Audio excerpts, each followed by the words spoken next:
A jep kjo protest, a mund t'i japi një kurajë, le të themi një mbështetje Spakut dhe gjykatës speciale për të vazhduar më thellë pa u trembur hetimet e tyre për te këtyre kufizimeve që thatë, apo ju mendoni që ka kufizime që në gjenezë aty, që si është krijuar ajo trup prokurorës dhe gjyqtarësh? Ikoni, kjo protest, bëtë mirë që e prekët këtë pikë, kjo protest duhet jetë e koncentruar, edhe jo të ketë fjalime sporadike ku se cili thot atë që ndjen dhe mendon. Kjo po është, por kjo protest duhet të koncentrohet, duhet ketë një qëllim final, dhe jo të diskutohen emrat e qeveritarëve në internet, edhe se çfarë do të bëjnë, edhe çfarë programi do ketë qeveria, pra peshku në det dhe tigani zjarr. Qëllimi është rrëzimi i regjimit të Ramës. Këtu fillon, këtu është zanafilla, sepse është pikërisht çfarë tham deri tash. Është kjo qeveri e cila nuk lejon as Spakun, që bën dhe trafiqet, që është e lidhur dhe me krimin organizuar, që jemi sot në këtë drejtje. Pra, pa urrëzuar kjo qeveri, nuk mund të flitet për element të tjerë të më tutje, kështu që unë mendoj që reforma në drejtësi është një hap tjetër. Çështja është që rezultantja e kësaj proteste duhet jetë rënja e qeverisë, sepse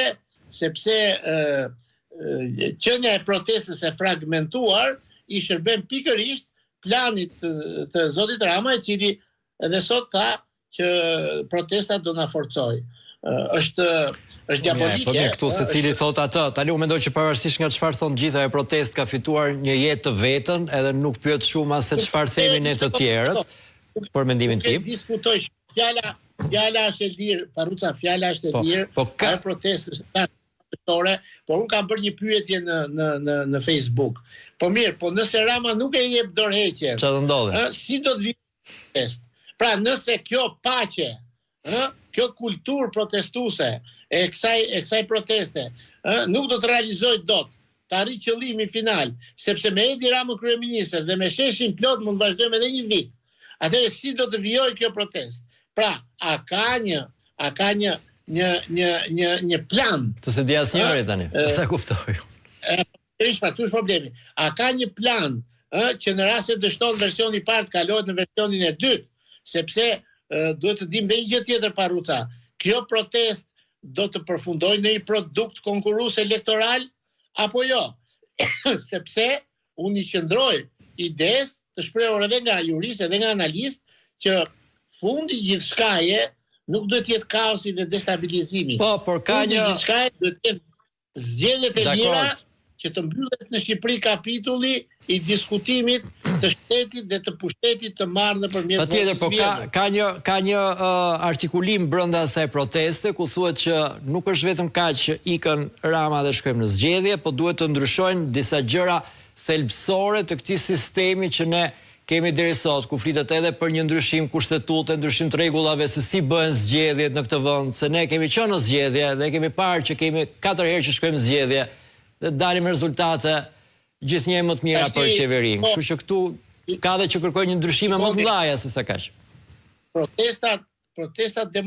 Protestës demokratike nuk ja heq imponimi i protestuesve,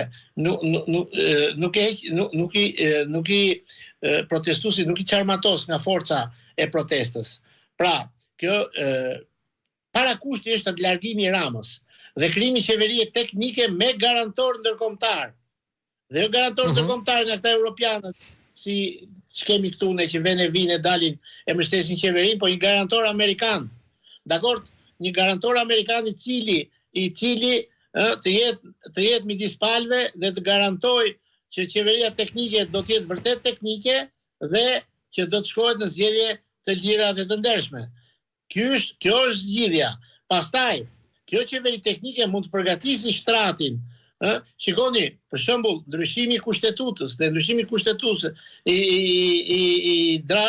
sistemit zgjedhor. Dispozitave kushtetuese. Neve duhet urgjentisht të fusim të fusim dhe të aplikojmë konceptin e referendumit. Po, për çështje kjo është kërkesë shumë e rëndësishme atje në protestë.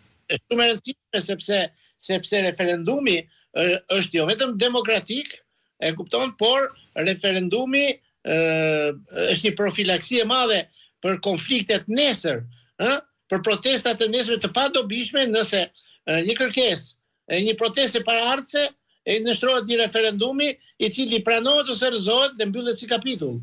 Pra, por këto duhen marrë hap pas hapi, sepse duke i mbajtur në të njëjtën sintoni, edhe largimin e Ramës, edhe ndryshimet ligjore, edhe këtë, pra, edhe njerë, duhet të jetë e qartë rrugë qëllimi, sepse rruga do të gjendet. Pra, është një udhtim, një itinerar i cili ka stacionet e veta. Stacioni i parë, parakushti që të lëviz kjo makinë, është largimi i kësaj qeverie, e cila po asfikson ditë mas dite, e kupton, po asfikson Shqipërinë, po asfikson shtetin, tregun, drejtësinë, mediat, të gjithë spektrin e një shoqërie.